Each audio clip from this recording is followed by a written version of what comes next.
Thanks for watching our podcast. Here at Spear Consulting, our services include business strategy and human resources consulting. In HR, we offer executive search, executive coaching, and work psychology consulting.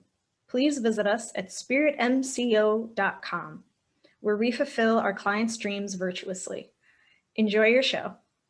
Welcome back to the Leading Virtuously podcast. So excited to be able to have the brilliant and beautiful and wildly talented Alyson Gordon. Alyson, who are you? Well, thanks so much for having me with you today, and I'm excited to tell you a little bit about my story.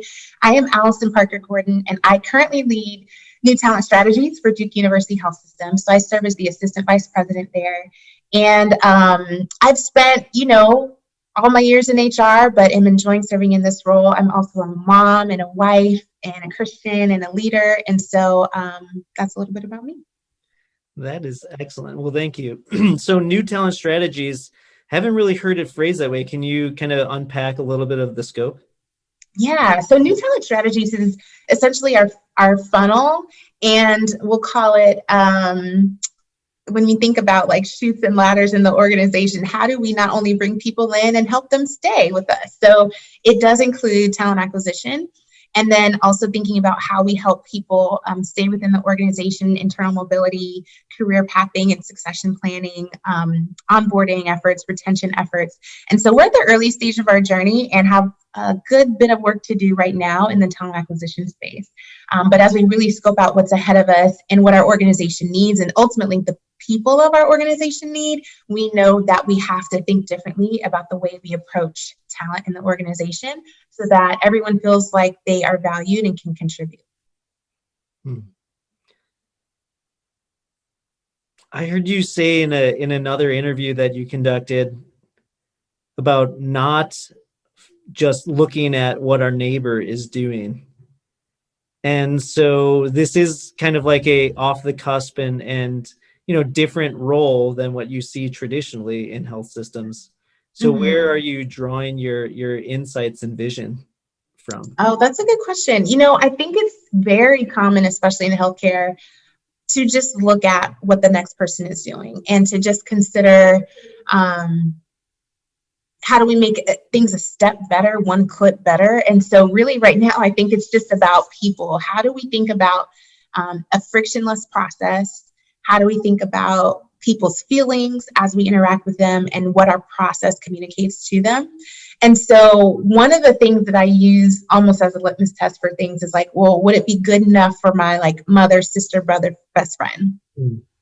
And so, if you work for an organization, like if I work for Duke and I say Duke is really great, but then when I meet someone and they say, oh, I went to Duke and I'm cringing about that, that's like the opposite of what we want, right? We want to be able to make those recommendations and to talk about our work and our organization freely and without any hesitation or without with full confidence that that's going to be a good experience. And so that's kind of the guide. I mean, I do think that there are lots of lessons from organizations that do things well, like Disney World. When you think about an experience, it's not about one aspect of the work, and it's really holistic in the approach of how you think about people really intentionally, the big things and the small things. And so, but it's really about people and making sure people feel the way we want them to, feel the way that our values commit to. Duke is a massive organization, and sometimes really large ships are hard to turn. Have you encountered some opposition in shifting the way that the business has been operating, and how have you worked through some of that? I will definitely say large organizations takes a lot more time to realize change. The great thing about Duke, and one thing I've consistently found in my 3.5 years here, has been people are really collaborative and they're really open. So they may not necessarily know how we're going to reach our destination or have full confidence, but they're willing to try.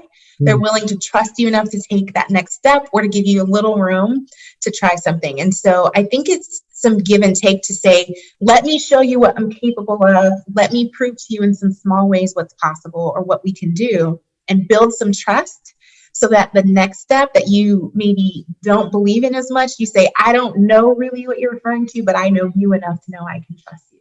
And I think a lot of it has to do with that. It also has to do with time and patience. So when we think about change, and I love to read and study change, but when we really think about change, it's about influencing, it's about messaging, and you have to allow enough time for people to be accepting or open to your idea. And I think so often in large organizations, we announce this is happening and it's happening to you and here's when it's coming, and haven't allowed enough time for people to join the journey. And so that's one thing we're trying to do differently. And so even as we think about new talent strategies, yeah, there are a ton of things we could do today, but they would probably fail if we just tried to do them in a vacuum. And so taking our time to spend with people, listening, hearing, and making sure that we're adjusting to meet their needs is really important, I think, for any change journey, and especially when it's in a large organization. Got it. Well, thank you for sharing. So I know this hasn't been the traditional road for you. Can you tell us a little bit about your own journey to this position? Sure. So I've actually worked in healthcare like my whole life. My first real job was at 14. I was working in an OBGYN clinic, like filing papers and putting away lab reports. And I didn't know what half of that stuff was. But what I did experience in that clinic was a lot of joy and connection. And you really felt like you were a part of something bigger, building relationships with the patients as you check them in, and helping the doctor, deliver messages or get things done if they were stuck at the hospital or stuck in the clinic, and or finding something important for them. So that was really my first foray into healthcare. And so I was fortunate enough to get a job in healthcare after I graduated from college, but I got it in like an HR fellowship. They called it an HR residency. And so initially I thought, well, I like people, it's healthcare, they're going to pay for my master's. Let's just see how this goes. And yet here I am. So 15 years later, I'm still in HR, and it's been a really great journey. I started from that kind of like fellowship role and grew into leadership positions, I spent a year working in Chicago. I worked in the East Coast of Florida, Central Florida, and in system settings, in market divisional settings, and really just have spent a lot of time understanding the different specialties within HR and how to partner with executives to get culture work done. And so that's where I really feel like my sweet spot is. I understand the business.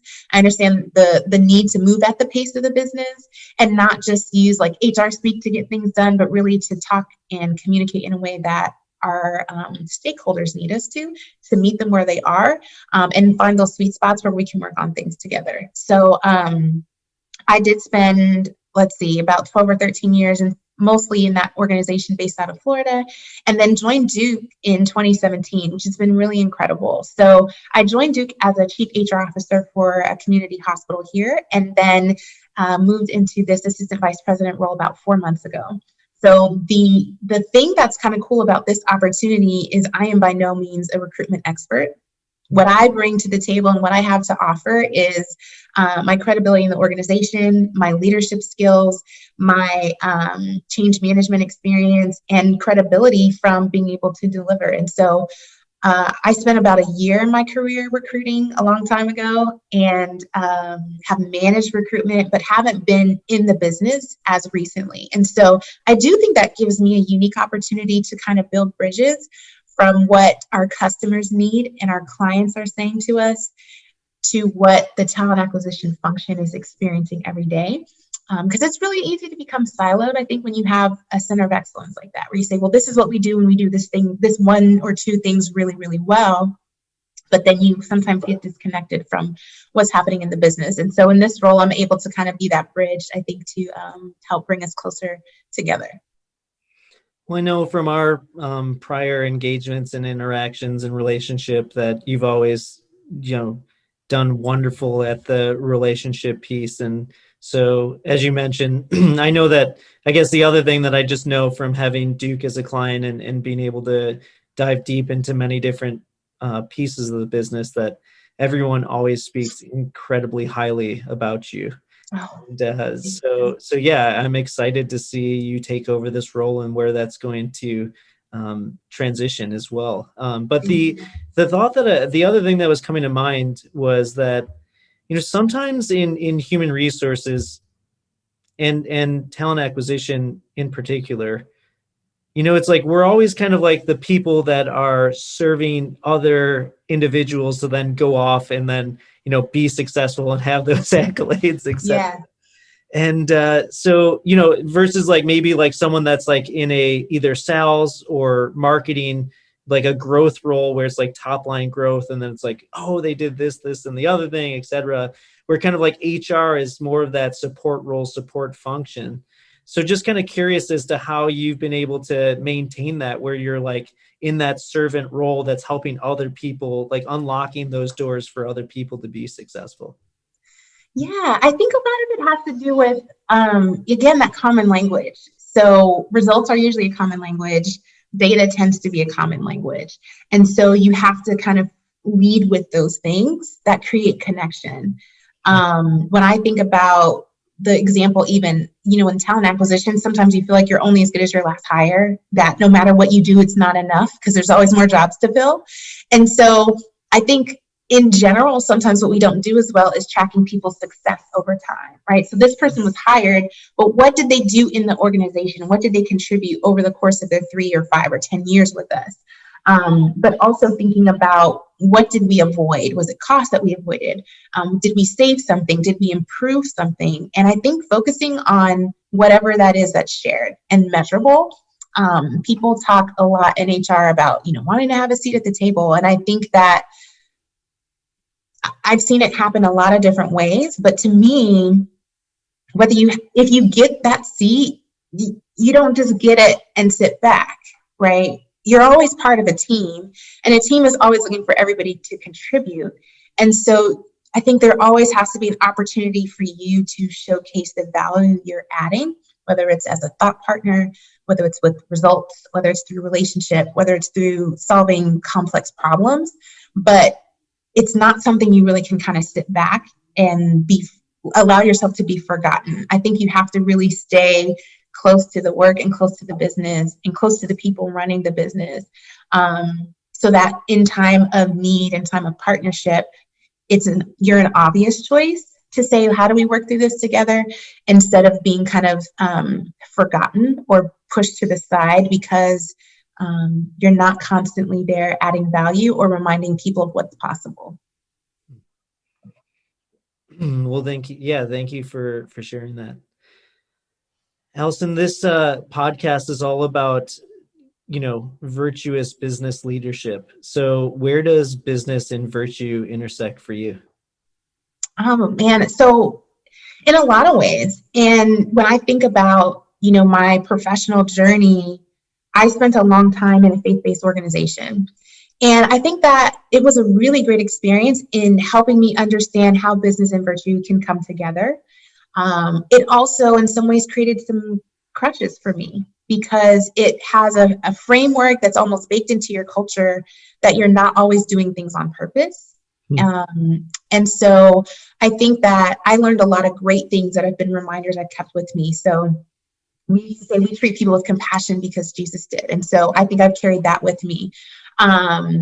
Thinking about the least of these, because there are least of these that are part of our employee base too. And in my current role or with Duke, we're academic research. And so there's not that natural intersection of virtue and business in the culture. And so I think it's taught me a lot about being intentional about how I want to show up, being intentional about what I want to communicate to people, what I want them to think about me or think when they think of me, based on my interactions with them. And so it's really important to me to show up in the workplace as a reflection of my belief system, as a reflection of my own values and my own virtue. And so, no right or wrong, I think, to how that happens for an individual. But for me, I think it's really great when you have to do that on purpose and be intentional about how you spend time with people through mentorship, fixing their problems, listening to problems, and raising awareness to, things that become every day, but are still problems that we've just gotten used to. So I think that's what I've tried to use my voice and try to lean into, especially over the last year. How do I use my voice and my leadership to represent the least of these? How do I become more courageous to challenge the status quo if it's not always good for the whole?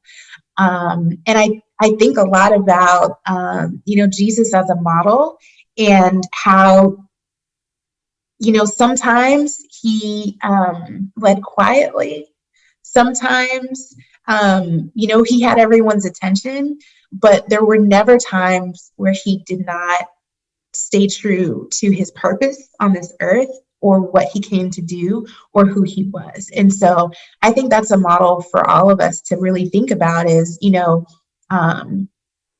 not necessarily following the status quo or corporate culture, but really leaning into our belief system and our faith to carry us through things that are not always the norm.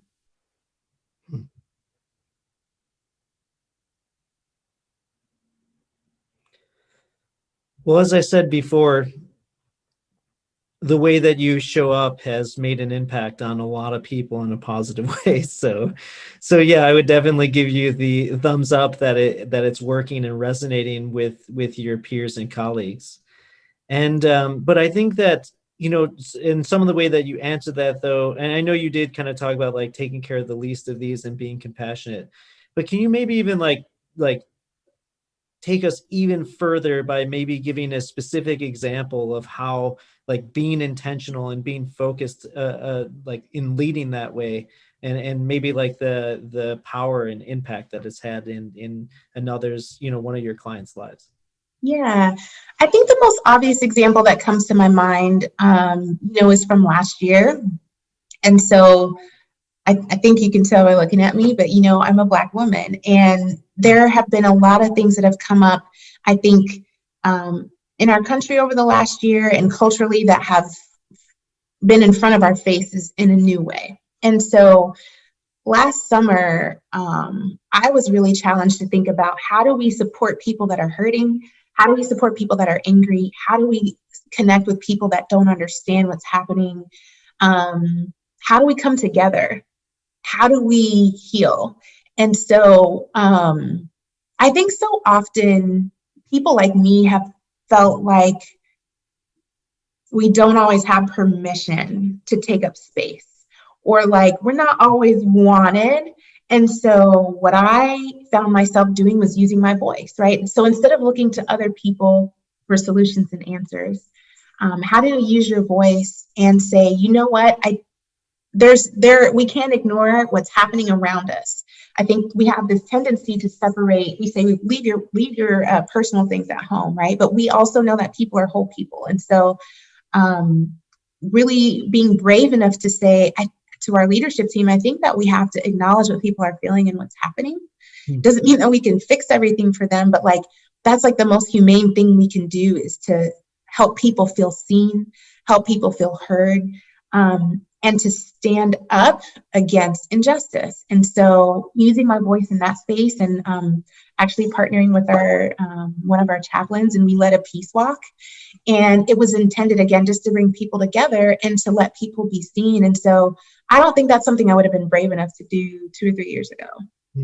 But I think, again, thinking about how do we stand up for people, and how do we stand up for equality and justice, I think it's important for us to recognize. And I think there are lots of examples, thinking about Samaritans and different examples in the Bible where, there was maybe division because of who people were, what their background was. And yet we're also taught, that we are one in the body of Christ. And so I think that there really are opportunities for us to think about how we come together, and how we can still lead with love and compassion, and help people feel seen. So that's the thing that probably comes to my mind most easily.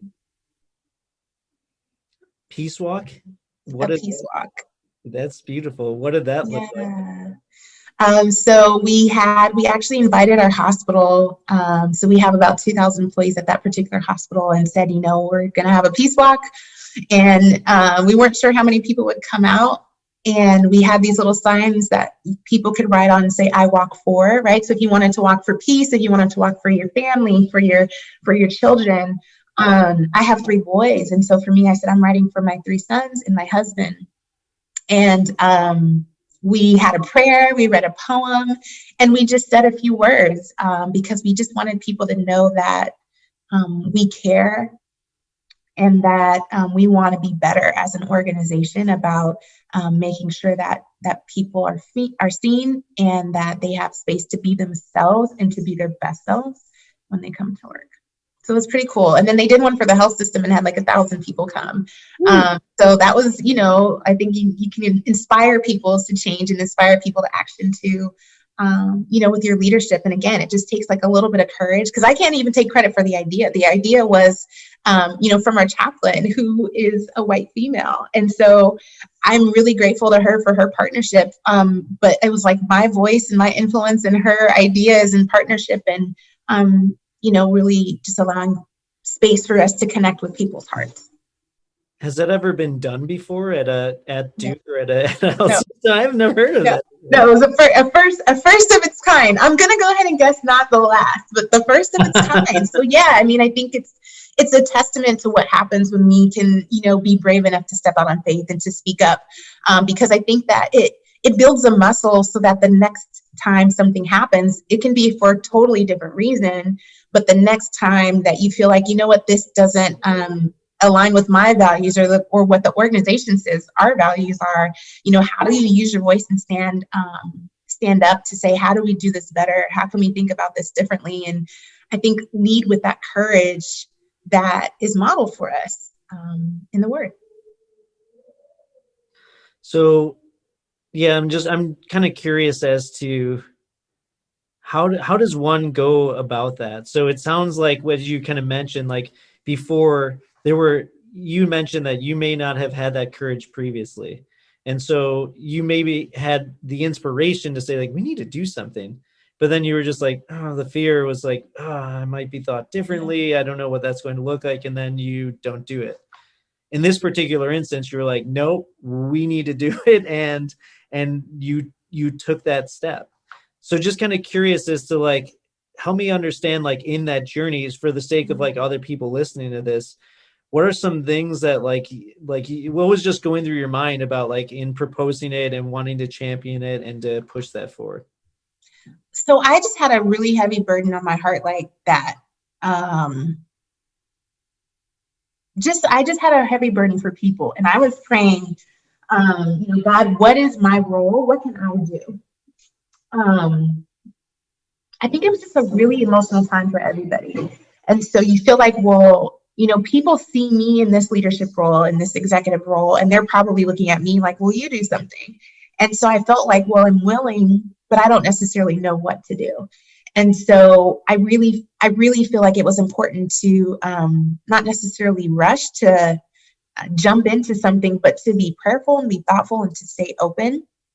Because I think all of that was not my design.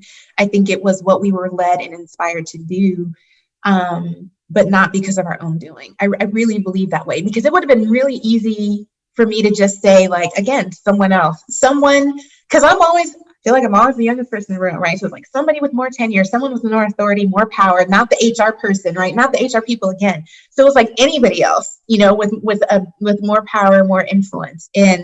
But sometimes that's just not the way things are planned. And it's like, God said, no, I'm going to use you. You're here and I'm going to use you. And so I think it's staying prayerful, and I think it's staying open and not ignoring the way that, the burdens we have on our heart or just our feelings in response to people.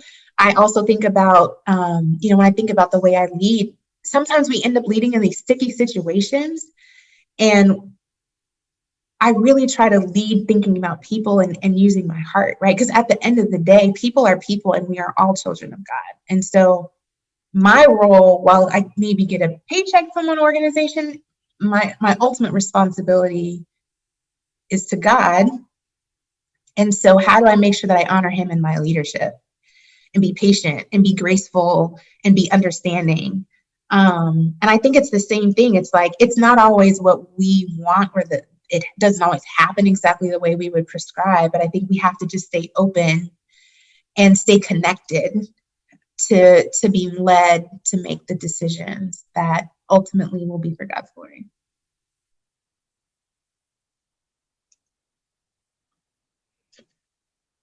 One of the, I think the thing that just like struck the chord for me was when you said, it's like when we have the vision and when our heart is, we feel the pinch. Yeah. Yeah. Maybe the answer is like, go into self-reflection. Is it me? Right. If the answer is yes, then go. Like Right. there's no reason to be looking around. Okay, maybe, or maybe like, no, Yeah. there has been something implanted within me. I have the passion, and I can see the way that it can be resolved. I see a solution. So then it's like, there's the golden opportunity to step forward. And then, as you mentioned, you guys run this at that community hospital that then gets picked up by the health system, and something larger happens from exactly. Right. And it's like, it's greater and bigger than and beyond whatever our minds can think, it's so amazing. And I think that that like, when I think about me, I think of my gifts are in leadership. I really believe that my gifts are in leadership. And so so often I feel like, what can I do here? What's my role? And so it's like, and I'm always asking, like, where is it that I can best serve? I talked about leaving an organization after being there a long time. Like, that was a little bit heartbreaking for me, because I thought that that's where I was going to serve forever, in faith-based healthcare. Like, what a perfect match. But yet here I am. And I think that I've had an opportunity to not only deepen and grow my own faith, but to continue to serve. And so it's like, when those opportunities are, and if you're always asking to be used, when the opportunities or the need for you is there, I think that the situations will show themselves if you're asking God to do that for you. And so I think that was my big learning from last year, is like, if you want to know where I need you, it's right here. It's we're all called, I think, to serve in different ways in different places. And sometimes, that might be at home or in your own business or working for somebody else, or we have different phases of life on that journey as well. And so those are the same things I reflect on, especially being a working mom. You're like, is this where I need to be, or should I be with my kids? Like, where's the right place for me to serve? And so I think that I just continue to be shown where I can use my gifts, and where God makes up and fills in the rest where, I'm doubtful. It's like redefining what ministry is. Like, you don't have to define, you don't have to, all right, well, now that I finally am in this nonprofit organization that has this mission-based work, am I finally going to be able to do ministry? Where he's like, hello, when did Jesus ever be like, all right, let's pull together a board of directors meeting. We need to talk. We need to plan. We need to right. in order to be able to do ministry. It's like, nope. It's just like, there's a need. There's an issue. There's a people group that need to be loved, and just love them and just go. Yeah. I believe that. So you also mentioned in another interview that we can accomplish big goals by admitting that we have some imperfections as we're journeying towards that road to perfection. So lead by example here, Alyson. I'm putting you on the spot. So now, in this new promotion that you're serving in right now, I'm just kind of curious, like, what virtues or virtues have you kind of noticed that you need to grow in as you're into this new level? Yeah, I think patience for sure. When can you ever have enough patience? But I think patience, because the truth is, the month old. Right, that too. Right, I especially need patience at home. I think we have so many opportunities. I think we're full of opportunities. We are rich with opportunities. And so sometimes you feel like, we're sitting on all this potential. Let's get moving.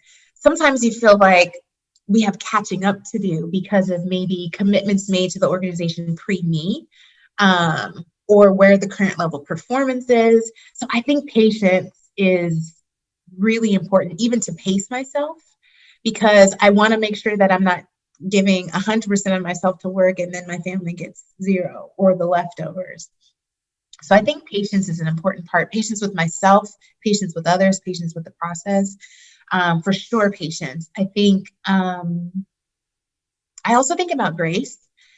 You really, you don't know what you don't know, and people don't know what they don't know, and what seems natural and normal to you is the same reason why it's a gift for you. So I think being able to understand, well, there's a reason that you're in that role, because you have something to offer. You have the vision to offer. You have the commitment. You have the inspiration.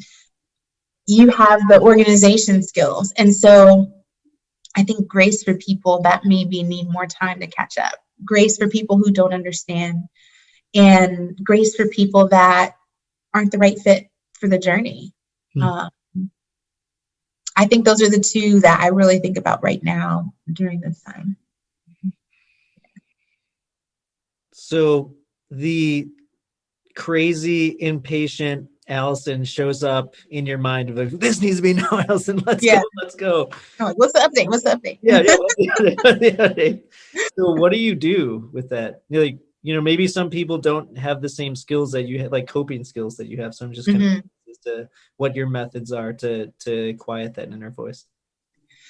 So I think one thing I'm really trying to build is the art of asking good, open-ended questions, right? So instead of asking and telling people, it's like, let's discuss. So can you tell me more about this?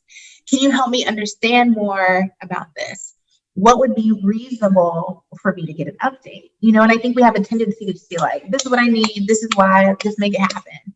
And so I think slowing down, because you really have to slow down to ask open-ended questions and to make sure they're good and they're not like trickery, closed-ended questions, but really a good like discovery. I want to know more.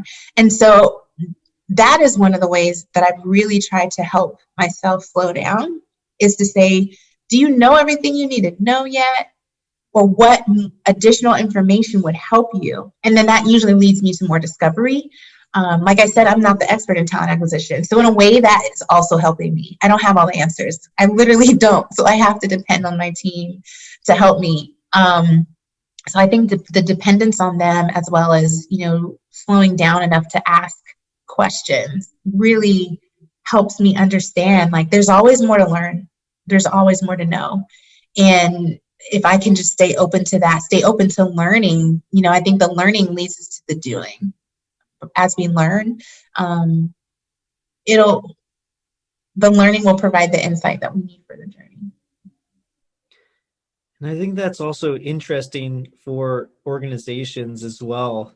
So now I'm not just necessarily speaking to an individual.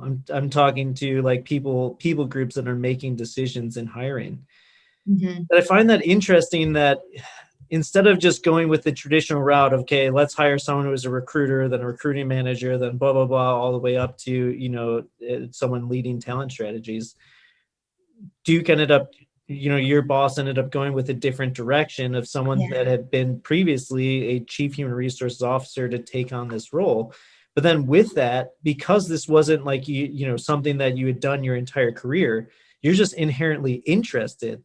Which as leaders, when we walk into environments, if we're just going to basically say like, okay, this is what you got to do, this is how you're going to do it, the team may just be like, oh, like, I'm buying into this person. But conversely, like in this particular instance, if you just walking in and saying like, I just want to better understand what we've been doing, help me just understand, that is just inherently shows them that one, they'll like you more because you're interested, and no one wants to work with people that just they're not really genuinely interested. They're just basically doing specific things in order to get you onto their side with, at the end of the day, they're just going to influence you to change.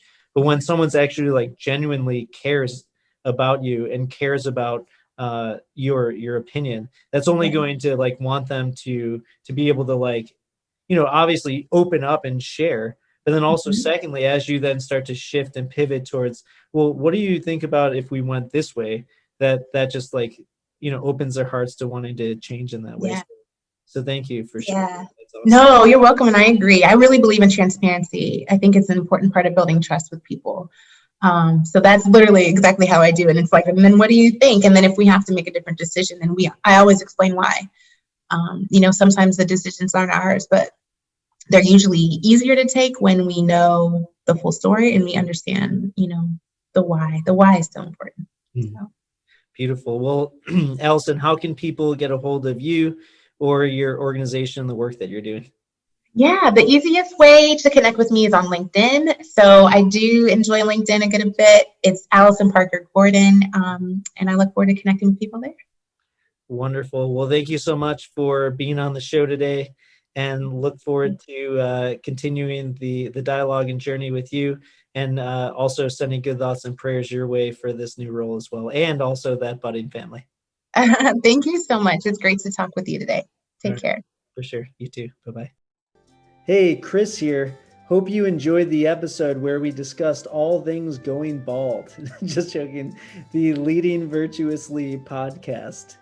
If you enjoyed the episode and the podcast, will you please subscribe on YouTube or Apple Podcasts or Spotify? Or you could also share it with a friend. That would be tubular. I hope you have an awesome day.